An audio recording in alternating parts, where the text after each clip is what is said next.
মোহাম্মদ সিরাজ কারুকাজের মিস্ত্রি।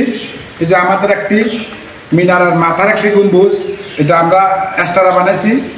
এক্সট্রা বানানোর কারণ হচ্ছে আমি আপনাদের দেখাই, যেমন আমাদের গম্বুজের গোড়াতে লক আছে, যেখানে বসবে ওইখানে আমাদের রড রাখা আছে। ওই রডের সাথে এই রড এদিক দিয়ে চলে আসলে গম্বুজটা ধরা হবে।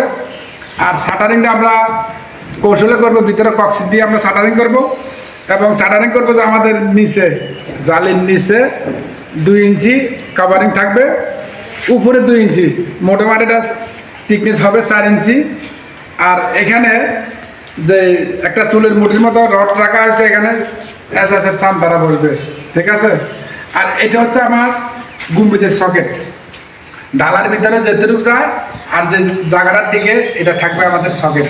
দ্বিতীয় কথা হচ্ছে আমরা এই যে গম্বুজের রিংগুলো আমরা দিলাম, রিংগুলো যে আমি আপনার দেখাই, এই রিংগুলো আমাদের এক রিংয়ের সাথে কোনো রিংয়ের মিল নেই, এক এক মাপের রিং, দেখছেন। আরেকটা জিনিস যে আমাদের ডোরিং আছে এখানে, প্রত্যেক দাগে রিংগুলো ভাঙা হয়েছে। এই রিংগুলো আপনার যদি আমি মাটিতে ফেলাই মেলবে না, জীবনও মেলবে না। কারণ মেলবে না, এই যে এখানে রাখলাম বসে গেল, ঠিক আছে। আপনারা এরকম কাজ করবেন। অনেকে তো আছে হাতে ব্যান করেছে, হাতে ব্যান করলে গম্বুজে অ্যাকুরেট হবে না, দেখছেন। এটা স্কেল ঠিক পাবেন না আপনি। এটারে আমি ডালাই বেশি করে দিয়ে সোজা করবো, এটা সুযোগ না। এই দেখেন আমাদের রিংয়ের অভাব নেই, অনেক রিং।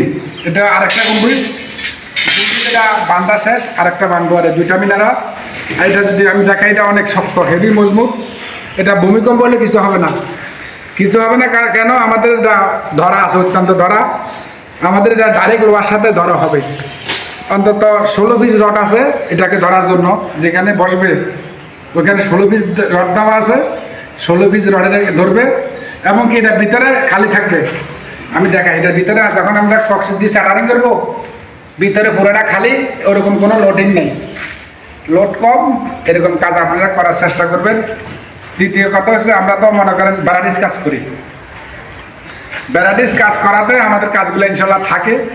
আমরা যেমন সামনের কাজগুলো আমরা নিচ থেকে তুলছি, পুরা সাইডের কাজ ইনশাল্লাহ এই কাজগুলো আপনারা করবেন, করলে ভালো হবে। সবচেয়ে ভালো হচ্ছে আপনারা রডের সাথে রডের কোড়া দিবেন, রড লক দিবেন।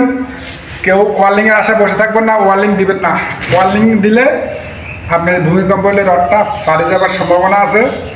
আর আমাদের দেখছেন রডের গ্যাপ, রিংয়ের গ্যাপগুলা আমাদের ছোট ছোট, অত্যন্ত 3 ইঞ্চি বাহিরে নেই এই গ্যাপগুলা। খাড়া রডের গ্যাপ